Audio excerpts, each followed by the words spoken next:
Vielen Dank für die Einleitung. Ich freue mich sehr, dass Sie alle da sind. Sie wissen wahrscheinlich noch gar nicht, dass ich Ihnen auch ein bisschen Physik beibringen will.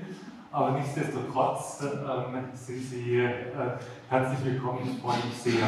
Vielen Dank auch nochmal für die Möglichkeit, unser Projekt hier vorzustellen. Ist ein Forschungsprojekt, für das wir ganz lang versucht haben, Mittel zu bekommen und Fördermittel zu bekommen, was ich überhaupt nicht verstanden habe, weil ich einfach das Thema extrem wichtig finde. Kontrastmittelfreie Brustkrebserkrankung, ich gehe gleich noch ein bisschen genauer darauf ein. Und deswegen war ich dann umso erfreut, dass die Stiftung Prävenient Tabletbörse dieses Projekt dann gefördert hat, um uns jetzt zu ermöglichen, dass wir so die ersten Proof of Principle Schritte gehen können, um dann in die richtige Entwicklung auch einsteigen zu können und da voranzukommen. Gehe ich gleich noch ein bisschen näher drauf ein. Wurde gerade schon erwähnt, ich bin auf einer Brückenprofessur berufen worden, als ich hierher gekommen bin, vor 12 Jahren. Brückenprofessur heißt, dass wir in Kooperation zwischen der Universität und in dem Fall dem Fraunhofer Institut dann gemeinsam Forschung betreiben. Und wir haben jetzt gerade vor wenigen Monaten unser neues Gebäude mit Fraunhofer Medis beziehen können. Ist auf dem Unicampus, vielleicht haben Sie schon gesehen, ist direkt neben der neuen Sparkasse, neben dem neuen Sparkassengebäude. Und wir sind ganz froh, wenn Sie mal die Möglichkeit haben, da reinzukommen. Das ist ganz interessant, weil es von der Architektur her recht offen gestaltet ist, weil wir interdisziplinär arbeiten wollen und sehr eng auch immer sehr viel untereinander kommunizieren wollen. Deswegen wurde es räumlich auch so gestaltet. Und wir wollen, ja, wenn wir jetzt dann so mit Corona so langsam wieder in Fahrt kommen, dann auch in der Lage sein, eine Werkstatt der digitalen Medizin zu schaffen, in der wir gemeinsam mit der Universität und auch mit der Öffentlichkeit dann das Thema digitale Medizin angehen und eben auch potenzielle Patienten, Patientinnen dann einzubeziehen. Da wird es also auch in Zukunft dann regelmäßige Aktivitäten geben. Ganz kurz zur Einleitung, ich glaube, ich muss gar nicht übermäßig viel sagen. Brustkrebs ist die häufigste Krebserkrankung bei Frauen mit etwa 69.000 Neuerkrankungen im Jahr in Deutschland. Was ich ganz interessant, ich weiß nicht, ob das wirklich geplant war, zumindest habe ich jetzt festgestellt, dass ja Brustkrebsmonat ist. Es gibt also einen Monat, der dazu da ist, um die allgemeine Öffentlichkeit für Brustkrebs zu sensibilisieren und zu interessieren. Das ist genau Oktober. Das fand ich irgendwie sehr, sehr spannenden Zufall. Aber nichtsdestotrotz ist es, glaube ich, ein Thema, das sich nicht nur auf den Oktober beschränken sollte, um da auch entsprechende Aufmerksamkeit zu erzeugen. Mittlerweile ist Brustkrebs verhältnismäßig gut behandelbar. Gibt es dann immer so diese Zahlen, ich bin nicht so ein Freund von diesen Zahlen, einfach die Personen dann so in den Hintergrund treten. Mit den Einzelfällen, aber man sagt dann, nach 5 Jahren ist die Überlebenswahrscheinlichkeit immer noch 87%, was sehr, sehr gut ist, was zum Teil auch darauf zurückzuführen ist, dass es eben verschiedene Bildgebungstechniken gibt, mit denen man Brustkrebs entweder schon früh erkennen kann oder eben dann auch genauer diagnostizieren kann. Das sind so diese beiden Verfahren, das ist dieses Screening-Verfahren, das Sie sicherlich schon kennen, bei der die Mammographie eine ganz wesentliche Rolle spielt, bei der Röntgenstrahlen verwendet werden, um die Brust dann zu durchleuchten und entsprechend zu untersuchen. Da gibt es technische Weiterentwicklungen, die dann jetzt von der reinen Einzelprojektion oder 2 verschiedene Projektionsrichtungen dann auch dazu übergehen, mehrere Projektionsrichtungen aufzunehmen. Das ist die sogenannte Tomosynthese. Es gibt auch Entwicklungen, die versuchen, den Bildkontrast besser zu machen, weil sich eben herausgestellt hat, zeigt sich die Röntgenstrahlen, sind nicht sehr spezifisch, wie wir das nennen. Also ich sehe dann zwar Veränderungen im Brustgewebe, kann aber nicht genau sagen, was es dann sich eigentlich handelt. Und da hat man auch technisch versucht nach wie vor dann mit neueren Entwicklungen für Spezialisten, die es interessiert, ist sogenannte 2-Energie- oder Dual-Energy-Verfahren, wo man mit verschiedenen Röntgenstrahlen unterschiedlicher Energie versucht dann eine größere Differenzierung zu bekommen. Das ist dann hier auf der linken Seite zu sehen. Aber nichtsdestotrotz ist es immer noch so, dass eben viele Läsionen nicht wirklich gut zurechenbar sind, nicht genau gesagt werden kann, um was es sich eigentlich handelt. Oft wird dann Ultraschall auch verwendet, um diese Läsionen genau zu charakterisieren, das genauer beschreiben zu können. Auch da gibt es technische Weiterentwicklungen. Dennoch ist es so, dass das Verfahren der Wahl, das eigentlich am sensitivsten wäre oder am sensitivsten ist, die Magnetresonanztomographie ist. Und bei der Magnetresonanztomographie ist ein Verfahren, da komme ich gleich noch ein bisschen auf die Details zu sprechen, wie das funktioniert, das extrem flexibel ist, einen sehr, sehr guten Kontrast auch zeigt zwischen verschiedenen Gewebearten und auch zwischen verschiedenen Gewebsveränderungen.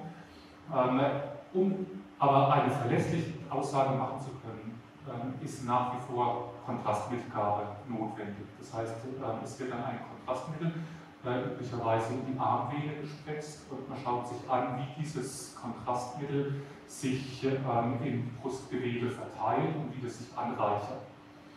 Und da gibt es verschiedene Anreicherungsmuster, die dann ganz typisch sind. Was man sehr häufig sieht, ist eben die starke Konzentration des Kontrastmittels in den Blutgefäßen. Das heißt, in diesem Bild sieht man dann die Blutgefäße innerhalb der Brust.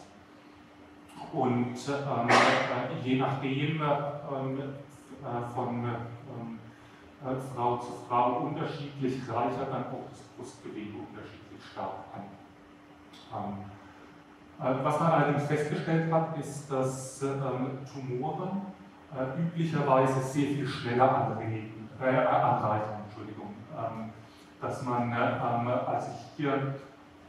man sich die Konzentration anschaut, hier unten ist die Zeit aufgetragen, hier ist die Konzentration aufgetragen und man sieht, dass eben ein Tumor sehr viel schneller Kontrastmittel aufnimmt als das normale Gewebe. Es liegt im Wesentlichen daran, dass ein Tumor schnell wachsen will und deswegen auch eine andere Art von Gefäßsystemen hat und Gefäßaufbau hat. Und hier unten sind dann so zwei typische Aufnahmen zu einer frühen Phase, wo eben die Gefäße sehr hell sind und hier unten diese Läsion recht hell ist, das Gewebe aber eben noch nicht so stark angereichert hat. Und dann etwas später, das ist dann nach 480 Sekunden, reichert hier unten der Tumor gar nicht mehr weiter an, aber das umliegende Gewebe reichert dann stärker an. Und durch Vergleich dieser beiden Aufnahmen kann man dann eben eine Aussage machen. Ist allerdings auch nicht übermäßig spezifisch. Was man versucht, um das Ganze spezifischer zu machen, spezifisch heißt, ich möchte nicht nur sehen, da ist irgendwas, was vielleicht nicht richtig, was nicht normal ist, was also eine Abweichung darstellt, sondern ich möchte auch wissen, was ist es. Es gibt auch gesundes Gewebe, das eben ein verstärktes Anreicherungsverhalten zeigt, hängt zum Teil auch mit dem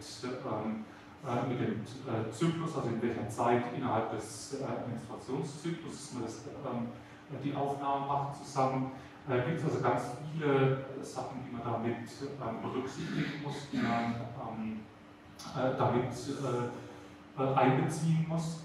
Und deswegen versucht man dann sogenannte biophysikalische Modelle aufzustellen. Da möchte ich jetzt gar nicht weiter im Detail darauf eingehen, wo man eben dann hier dieses Anreicherungsverhalten nochmal mit einer höheren zeitlichen Auflösung entsprechend aufnimmt und dann auch charakterisieren kann. Sie sehen schon, es ist ziemlich verrauscht, was man da an Daten bekommt, aber wenn man die entsprechenden Verfahren dann anwendet, ist man dann in der Lage, so eine Karte zu zeichnen, die hier hinten oder auf der linken Seite in verschiedenen Farben eben jetzt den Durchblutungsgrad darstellt und dann ein zusätzliches Hilfsmittel für den Mediziner ist, um sagen zu können, was für eine Art von Tumor das jetzt ist. Nichtsdestotrotz ist dann nach solchen Untersuchungen immer noch eine Biopsie notwendig, um den Befund abzuklären. Das heißt, es müssen Gewebe entnommen werden aus der entsprechenden Region, aber diese Bilder dienen dann dazu, zu sagen, wo muss ich denn jetzt diese Gewebeentnahme vornehmen. Ja, ich hatte jetzt schon von der Magnetresonanztomographie gesprochen. Um jetzt zu verstehen, was wir in der Forschung da eigentlich gemacht haben oder was wir da jetzt machen, muss ich ein bisschen was zu Magnetresonanztomographie erklären. Und jetzt erstmal, hier ist ein Bild von dem MR-Tomographen, den wir hier in Bremen haben. Das ist ein reines Forschungsgerät, das in der Kooperation angeschafft wurde zwischen Fraunhofer und der Universität Bremen. Fraunhofer hat das Gerät bezahlt und es steht jetzt im Gebäude, also die Gebäudekosten hat die Universität übernommen und übernimmt auch die jährliche Wartung. Und das steht für reine Forschungszwecke zur Verfügung. Das heißt, wir können da unsere Methoden entsprechend entwickeln. Und der auffälligste Teil dieses MR-Tomographen ist hier das zylinderförmige Teil. Das ist ein Magnet, der aus supraleitendem Material besteht und ein Magnetfeld erzeugt, das in physikalischen Einheiten 3 Tesla sind. Das sind etwa 200.000 Mal mehr als das Erdmagnetfeld, was wir erreichen können. Und der ist ziemlich schwer, das sieht man hier auf der rechten Seite beim Einbringen ins Gebäude vor 10 Jahren. Der wiegt so ein paar Tonnen. Der wurde durchs Dach dann, da wurde das Dachpanel abgenommen, das Dach geöffnet und dann durchs Dach wurde der Magnet dann eingebracht und da in Position gefahren. Ja, dieser Magnet sorgt dafür, dass wenn ich jetzt mich da auf diese Liege lege und reinfahren werde, dass in meinem Körper sich Atome ausrichten entlang dieses Magnetfeldes. Und die erzeugen dann, was wir als makroskopische Magnetisierung bezeichnen. Das ist im Grunde genommen, kann man sich vorstellen, wie so ein kleiner Magnet. Ich werde also ganz leicht magnetisch. Der Effekt ist aber so minimal, dass weder ich den spüre, noch sonst irgendwelche Auswirkungen auftreten, aber dieses Gerät ist in der Lage, diese Magnetisierung prinzipiell zu messen. Wie das funktioniert, wollen wir uns jetzt mal ein bisschen genauer anschauen. Ich habe jetzt hier außen dieser grüne und rote Bereich, das ist Nord- und Südpol von so einem Magneten, kennen Sie sicherlich aus dem Physikunterricht. Das stellt also jetzt unser großes, starkes Magnetfeld dar, diese 3 Tesla. Und hier diese Doppelspitze, das bin ich, ein bisschen verformt. Da hat sich ja jetzt Magnetisierung ausgebildet. Ich bin also wie so ein kleiner Stabmagnet und der richtet sich jetzt geradeaus. Hier der Südpol zeigt zum Nordpol von dem starken Feld und umgekehrt. Und was ich jetzt machen kann, ist, dass ich einen zusätzlichen Magneten nehmen kann. Der ist jetzt hier angezeigt. Und was da jetzt passiert ist, dass dieser Magnet, der wird die Magnetisierung in meinem Körper dann hier auch ein bisschen auslenken, ein bisschen ablenken. Und um eine möglichst effiziente Auslenkung zu bekommen, muss ich mit meinem Magneten immer dann hingehen, wenn es wegstecken soll, und wenn es zurückschwingt, dann muss ich mit dem Magneten wieder weggehen, weil sonst würde ich das Ganze ja quasi wieder aufhalten beim Zurückschwingen, weil sich diese roten Bereiche hier voneinander abstoßen. Und dieser richtige Rhythmus, den ich da brauche, mit dem Hin- und Herschwingen, das wird als Resonanz bezeichnet. Ja, das heißt, ich muss genau in der richtigen Frequenz, genau im richtigen Rhythmus, muss ich hier immer meinen Magneten anstoßen und diese Magnetisierung anstoßen. Und deswegen wird das Ganze als Magnetresonanz bezeichnet. Ja, weil es nur bei genau dieser richtigen Frequenz funktioniert. Wenn ich jetzt diese Magnetisierung ausgelenkt habe, das ist ja diese Ruheposition, die ich vorhin gesagt habe, das wird bei uns dann als thermisches Gleichgewicht bezeichnet. Dieser Gleichgewichtszustand, da passiert erstmal gar nichts. Sobald ich da drin bin, nach ein paar Sekunden hat sich dieser Zustand eingestellt, dann passiert nichts. Wenn ich es aber auslenke, dann passiert das Folgende. Was eigentlich auch bei einem der Lieblingsspielzeuge der Physiker und Physikerinnen passiert, nämlich dem Kreisel. Der Kreisel verhält sich genau so. Und zwar, wenn der leicht ausgelenkt ist, dann fängt er an, so eine Kreisbewegung zu machen, so eine Drehbewegung. Diese Drehbewegung, die wird als Präzisionsbewegung bezeichnet und hängt davon ab, bei dem Kreisel, wie stark das Erdmagnetfeld ist.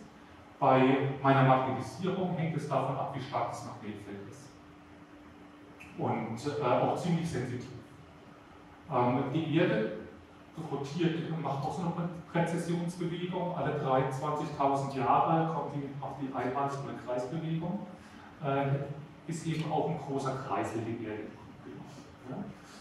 Ja? Die thermische Gleichgewichtsposition von dem Kreisel, die ist halt, wenn er runtergefallen ist, wenn er aufgehört hat zu drehen. Bei unserer Magnetisierung ist es, wie gesagt, dann, wenn es sich gerade parallel wieder ausgerichtet hat zum Magnetfeld. Und hier habe ich das für die Magnetisierung jetzt auch nochmal aufgezeichnet. Man sieht, die dreht sich also und während sie sich dreht, geht sie wieder so langsam in den thermischen Gleichgewichtszustand zurück. Und der Prozess wird dann als Relaxation bezeichnet. Und der hängt, wie schnell das Ganze vonstatten geht, also wie schnell sich die Magnetisierung wieder erholt und wie schnell das nach oben schwingt, hängt ganz stark davon ab, wie die magnetische Umgebung aussieht.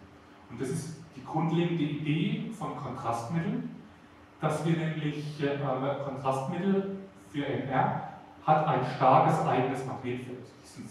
Das sind Paramagnetisch, nennt sich das. Wenn die in ein Magnetfeld kommen, dann erzeugen die in ihrer Umgebung ein ganz starkes Magnetfeld und das stört dann unsere Magnetisierung und führt dazu, dass sie sich viel schneller erholen kann. Ich möchte gar nicht weiter in Details eingehen, aber das ist die Idee des Kontrastmittels. Dass ich also an den Stellen, wo das Kontrastmittel hinkommt, da relaxiert die Magnetisierung viel schneller, als wenn kein Kontrastmittel da ist. Und deswegen brauche ich das Kontrastmittel, um eben sagen zu können, an der und der Stelle möchte ich eben das haben. Das wollen wir aber jetzt gerade vermeiden. Wir wollen ja kein Kontrastmittel verwenden. Und um jetzt zu erklären, wie unsere Methode funktioniert, brauche ich hier die Deutschlandkarte. Ja, genau, so, was soll das denn jetzt? Und zwar stellen wir uns ein kleines Experiment vor. Und zwar wollen wir, so wie auch bei Durchblutung, wir wollen die Verkehrsflüsse in Deutschland sichtbar machen und messbar machen und nachvollziehbar machen. Und jetzt ist natürlich klar, überall gibt es irgendwie ganz viele Autos, aber wir können gar nicht so richtig sagen, wo die sich hinbewegen und wie die sich bewegen. Und was wir deswegen machen, ist, dass wir sagen, okay, in Bayern und Baden-Württemberg markieren wir quasi jedes Auto mit einem GPS-System, das wir auslesen können, sodass wir immer wissen, wo sich dieses Auto entsprechend befinden wird. Und jetzt warten wir eine unterschiedliche Zeit und zum ganz frühen Zeitpunkt werden wir sehen, okay, die Autos fahren alle da unten in Baden-Württemberg und Bayern rum und so ein paar werden sich dann eben Richtung Norden auch aufmachen. Und das werden sie bevorzugt auf den großen Autobahnen machen. Da werden hauptsächlich die Autos sich dann hinbewegen. Und wenn wir dann noch eine Weile länger warten, dann stellen wir fest, okay, es gibt irgendwo so ein paar Ansammlungen, da wo es besonders aktiv ist, wo besonders viel los ist, da sammelt sich dann besonders viel an. Besonders natürlich in Bremen, das ist deutlich mehr als in Hamburg, das finde ich immer besonders schön, das dann den Vortrag zu halten, wenn ich in Hamburg bin. Das heißt, ich kann dann einfach darüber steuern, wie lange ich warte, nach dem Start meines Experimentes sehe ich also entweder eher so die großen Autobahnen oder ich sehe dann eben die Bereiche aufleuchten, die jetzt besondere Aktivität zeigen.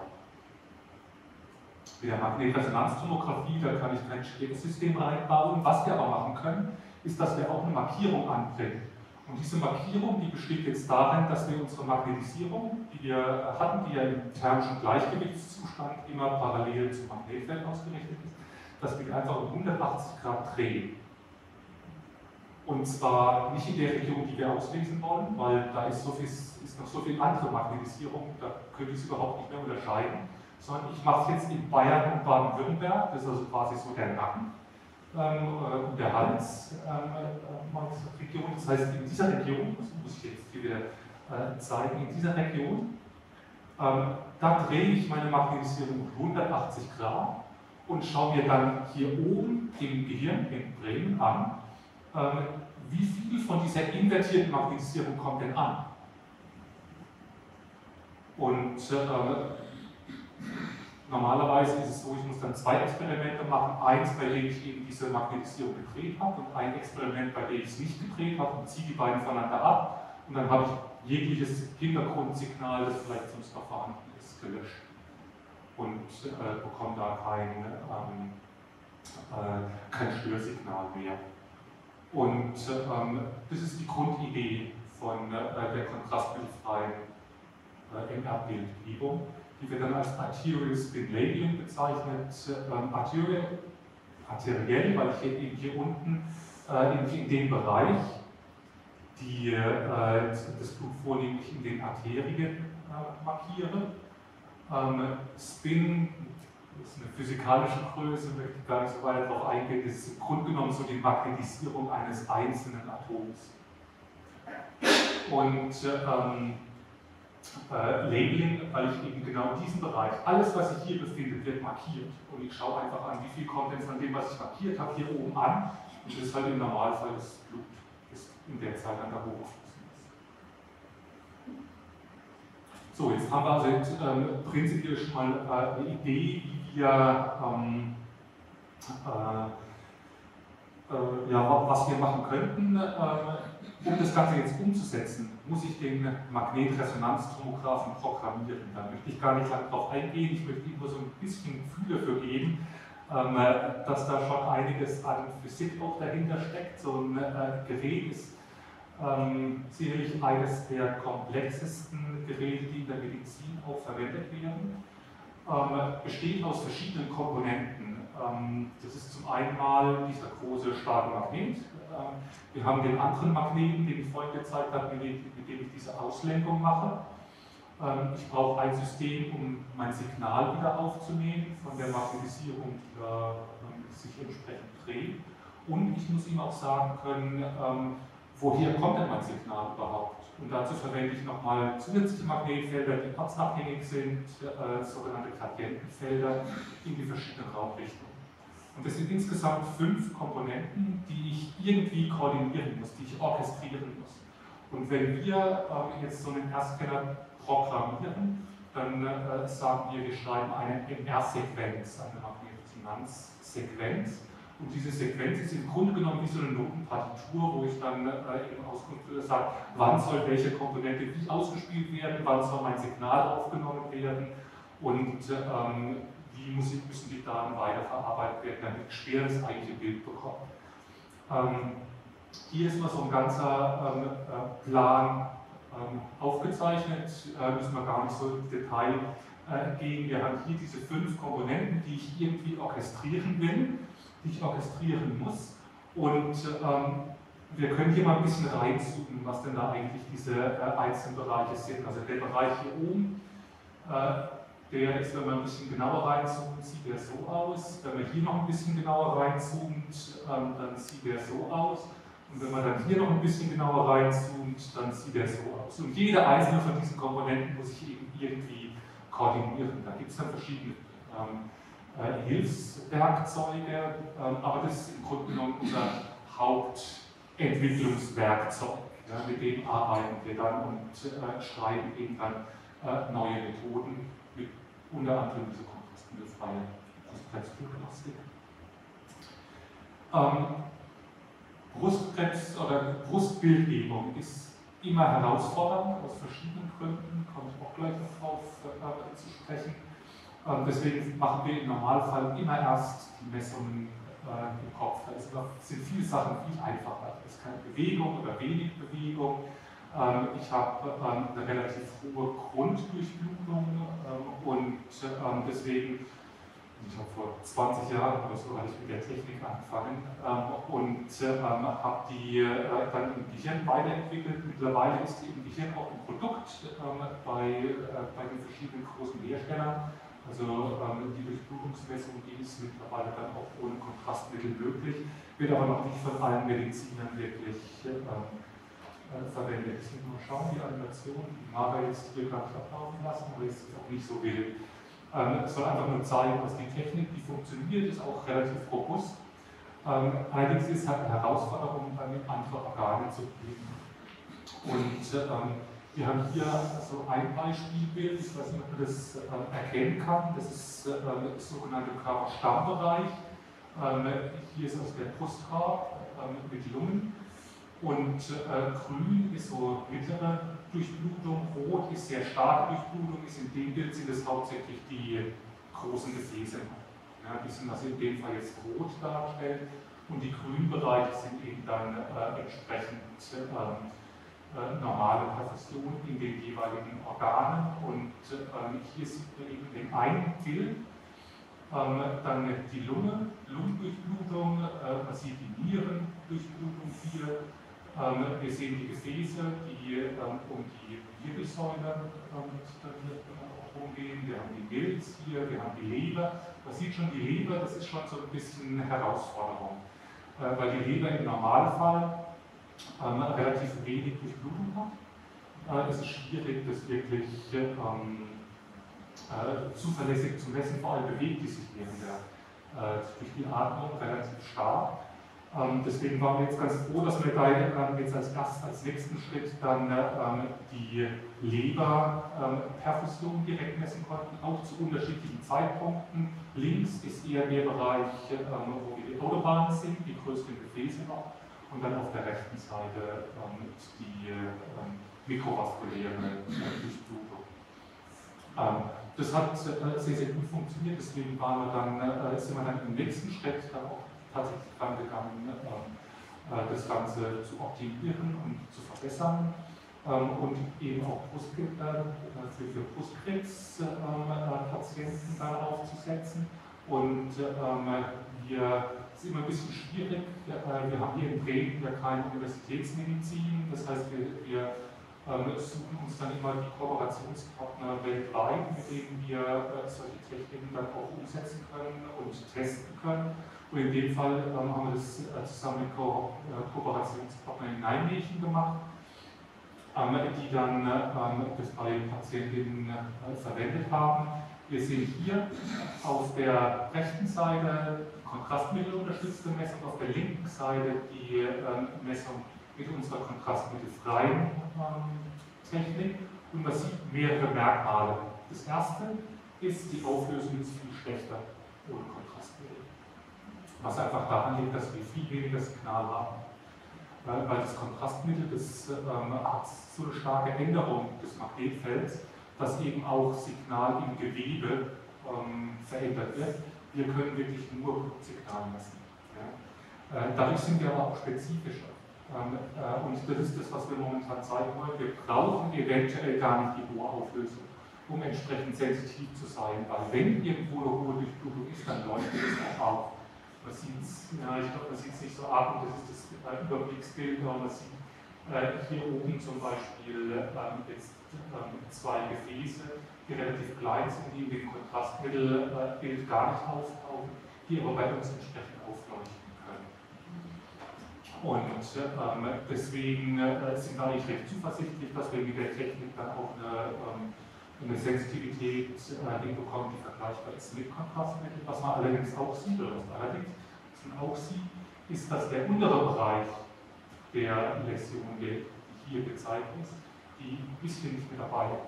Und das liegt daran, das sieht man in den Kontrastmittelbildern nicht, dass der Tumor anscheinend durch verschiedene Gefäße versorgt wird und der untere Bereich durch ein anderes Gefäß versorgt wird, das wir nicht mit, den wir nicht mit markiert haben. Wir haben also mit bestimmten Gefäßen markiert. Und das ist jetzt der Schritt, den wir als nächstes angehen wollen, damit wir auch wirklich alle Gefäße erreichen können. Das Spannende daran ist, dass wir sagen können, durch welches Gefäß wurde denn jetzt unser Tumor oder hier diese Läsion entsprechend versorgt. Und wir können dadurch dann viel besser charakterisieren, wie der Tumor aufgebaut ist, wie die Blutversorgung aufgebaut ist. Und es gibt uns Hoffnung, dass wir da deutlich sensitiver, deutlich empfindlicher werden können. Zum Abschluss noch eine Erweiterung, die wir jetzt auch im Gehirn schon getestet haben, die dann auch noch für die Brustkrebsdiagnostik verwendet werden soll, aber auch für die Brustbildgebung verwendet werden soll, ist, dass wir unser System erweitern. Wir nehmen nicht nur ein GPS-System, sondern wir packen zusätzlich noch eine Webkamera mit rein, sodass wir genau die Umgebung beobachten können, uns anschauen können. Und jetzt ist klar, wenn wir dann eben sehr früh schauen, dann werden wir hauptsächlich Bilder sehen von Autobahnen, von den größten Gefäßen. Und wenn wir länger warten, dann sehen wir eben die Umgebung, wo die Autos entsprechend hingefahren sind. Und genau, dann ist dann wirklich so aussehen. Was wir also machen können, ist, dass wir von der Magnetisierung, die wir markiert haben, können wir sagen, wie sieht denn bei dir genau die magnetische Umgebung aus? Und die ist unterschiedlich, ob sich die Magnetisierung noch innerhalb des Gefäßes befindet oder außerhalb des Gefäßes. Und das erlaubt uns dann eine Aussage darüber zu machen, wie schnell wandert unser Wasser, das wir im Wesentlichen markiert haben, wie schnell wandert diese Magnetisierung von den Gefäßen in das eigentliche umliegende Gewebe ein. Und diese Größe, die wird dann als Permeabilität bezeichnet, der Gefäßwand. Wir haben jetzt in verschiedenen Experimenten schon zeigen können, dass wir in der Lage sind, zumindest im Gehirn, die Durchlässigkeit der Gefäßwand messen zu können. Und das erlaubt uns, viel empfindlicher, als das mit Kontrastmitteln möglich ist, eine Aussage über die Struktur der Gefäße zu machen, die deutlich unterschiedlich ist, je nachdem, ob es eben ein Tumor ist oder ob das normales Gewebe ist. Und damit glauben wir, dass wir sensitiver werden sollten als mit Kontrastmitteln. Also eine bessere Aussage darüber treffen können, ob das ein gutartiger oder ein bösartiger Tumor ist. Und dadurch dann auch die Zahl der Biopsien reduzieren können. Ja, ich hatte am Anfang geschrieben, wir machen Forschung. Deswegen noch ganz schnell die nächsten notwendigen Schritte. Wir haben jetzt gezeigt, dass es prinzipiell funktioniert. Wir müssen das Ganze so robust machen, dass es eben auch als Screening-Methode verwendet werden kann. Da geht noch ein bisschen Forschung rein. Wir müssen aber insbesondere auch zeigen, im Rahmen von klinischen Studien, dass wir mindestens so gut sind wie die existierenden Verfahren. Das ist ein ganz wesentlicher Schritt, damit auch die Überzeugung der Mediziner da ist, die Technik einzusetzen, auch das Vertrauen der Mediziner da ist, dass sie die Technik einsetzen können. Und ich muss ganz ehrlich sagen, ich habe das unterschätzt, wie aufwendig das dann tatsächlich ist. Also wenn man als Wissenschaftler an so einer Technik arbeitet, ist man natürlich immer davon überzeugt, dass es das Beste ist und versteht gar nicht, warum wird es denn eigentlich jetzt nicht endlich mal eingesetzt. Und für Mediziner, die ja gar nicht so direkt verbandelt sind mit dieser Technik, die vielleicht auch gar nicht so die Physik dahinter verstehen, auch gar nicht verstehen müssen, die haben ganz andere Maßgaben, wie sie dieses Vertrauen sich erarbeiten können. Und das geht einfach nur im Rahmen von klinischen Studien, sie wirklich davon zu überzeugen, dass es besser ist. Und wenn wir dann da sind, dann müssen wir ein Medizinprodukt machen, das Ganze auf den Markt bringen. Das geht momentan nur mit großen Herstellern. Das sind Siemens, GE, Philips. Die müssen wir danach dann überzeugen. Und das geht nur, wenn wir die klinische Studie haben, dass das auch ins Produkt geht. Das ist auch, ja. Ich möchte mich gar nicht beschweren, aber es ist ein sehr mühseliger Prozess. Ja, zum Abschluss möchte ich mich noch bei meinen Kolleginnen und Kollegen bedanken und den Kooperationspartnern, insbesondere auch bei der bei der Stiftung Bremer Wertpapierkasse, die eben dieses Projekt ermöglicht hat, dass wir da jetzt so weit gekommen sind. Und bei Ihnen bedanke ich mich für die Aufmerksamkeit und stehe jetzt für Fragen zur Verfügung.